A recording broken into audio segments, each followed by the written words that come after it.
Cuando pensamos en la antigua Roma, nos vienen a la mente imágenes de grandeza. El Coliseo, majestuoso y eterno. Los acueductos, serpenteando por el paisaje como arterias de un imperio. El Panteón, con su cúpula, que parece tocar el cielo. Solemos atribuir estas maravillas a emperadores visionarios y arquitectos geniales. Pero, ¿y si te dijera que la historia que nos han contado está incompleta? ¿Qué hay de los arquitectos invisibles, de las manos anónimas, que realmente levantaron estas estructuras piedra por piedra? Hoy vamos a desenterrar una verdad incómoda y fundamental: el papel crucial de las personas esclavizadas en la construcción de la Roma que tanto admiramos. Para entender la escala del trabajo, primero tenemos que entender la escala de la esclavitud. En Roma, no era un aspecto secundario de su sociedad, era el motor que impulsaba su economía, su agricultura y, por supuesto, su construcción. En su apogeo, se estima que hasta 1/3 de la población de Italia estaba compuesta por esclavos. Hablamos de millones de personas, capturadas en guerras, secuestradas por piratas o nacidas ya en cautiverio. Estas personas no eran consideradas seres humanos con derechos, sino propiedades, herramientas, parlantes o instrumentum vocal, como las llamaban. Esta deshumanización fue la clave que permitió al Estado y a las élites romanas movilizar una fuerza laboral masiva y gratuita para sus ambiciosos proyectos. Ahora, imaginemos el proceso de construcción de un gran monumento, como el Coliseo. Antes de que se colocara la primera piedra, el trabajo ya había comenzado a cientos de kilómetros de distancia. En las canteras de Carrara,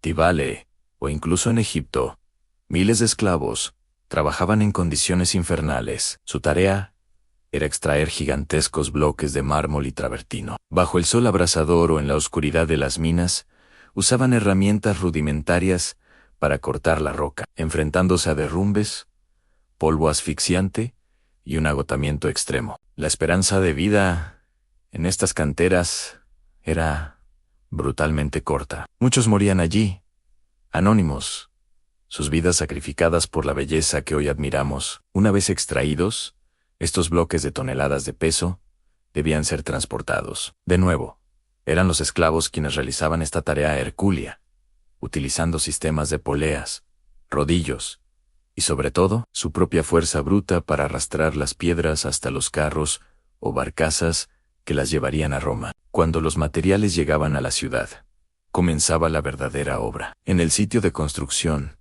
la jerarquía era clara. En la cima estaban el arquitecto y los ingenieros, ciudadanos romanos libres, pero el grueso de la mano de obra, los que cavaban los cimientos, los que mezclaban el mortero, los que subían los andamios y los que levantaban las pesadas piedras, eran esclavos. A menudo, estos equipos de trabajo incluían esclavos con habilidades especializadas en carpinteros, herreros, albañiles. Muchos de ellos habían sido artesanos en sus tierras natales antes de ser capturados. Sus conocimientos eran explotados sin reconocimiento ni recompensa. Piensa en el hormigón romano, el famoso opus cimentesium, un material revolucionario que permitió construir estructuras como el Panteón. ¿Quiénes crees que pasaban horas y horas mezclando la cal, la puzzolana volcánica y el agua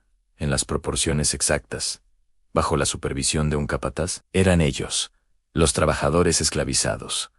Los acueductos son otro ejemplo perfecto. Estas maravillas de la ingeniería requerían una precisión increíble. Había que calcular la pendiente exacta a lo largo de kilómetros para que el agua fluyera constantemente. Mientras los ingenieros romanos diseñaban el trazado, eran legiones de esclavos las que excavaban los túneles a través de montañas, construían los arcos que cruzaban los valles y colocaban los canales de piedra. Era un trabajo peligroso y agotador. Pasaban meses, a veces años, viviendo en campamentos improvisados cerca de la obra, lejos de cualquier comodidad, trabajando de sol a sol. La construcción del Aqua Claudia, por ejemplo, duró más de una década. Imagina una vida entera dedicada a construir una estructura que nunca disfrutarías, cuyo propósito era llevar agua a las fuentes y baños de los amos que te poseían. El trabajo no terminaba con la construcción. El mantenimiento de estas infraestructuras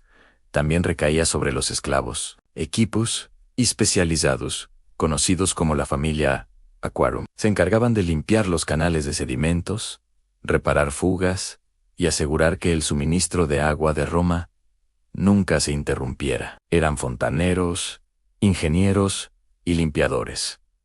Todo en uno, pero sin libertad. De manera similar, los grandes edificios públicos, como los baños, los teatros y el propio Coliseo, requerían un mantenimiento constante. Los esclavos limpiaban, reparaban y mantenían en funcionamiento estas complejas máquinas urbanas. Entonces, ¿por qué esta historia ha sido tan a menudo ignorada? Parte de la respuesta está en las propias fuentes romanas. Los historiadores y escritores de la época, como Tácito u Plinio, pertenecían a la élite. Para ellos, el trabajo de los esclavos era algo tan normal y omnipresente que apenas merecía ser mencionado. Cuando hablaban de una construcción, atribuían el mérito al emperador que la ordenó, o al general que financió la obra con el botín de guerra. Las millones de horas de trabajo humano que había detrás eran simplemente un detalle, sin importancia.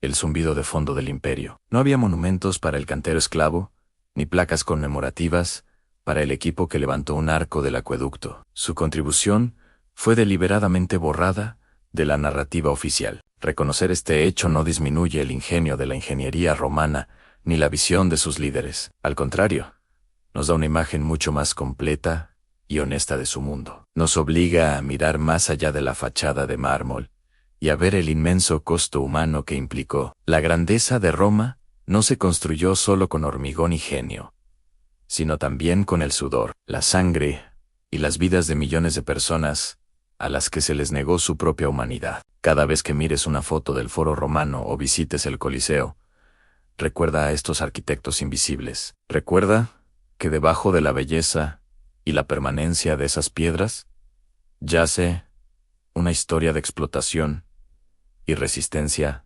silenciosa. Sus voces se perdieron en el tiempo, pero su trabajo, literalmente, sostiene los cimientos de uno de los imperios más grandes de la historia.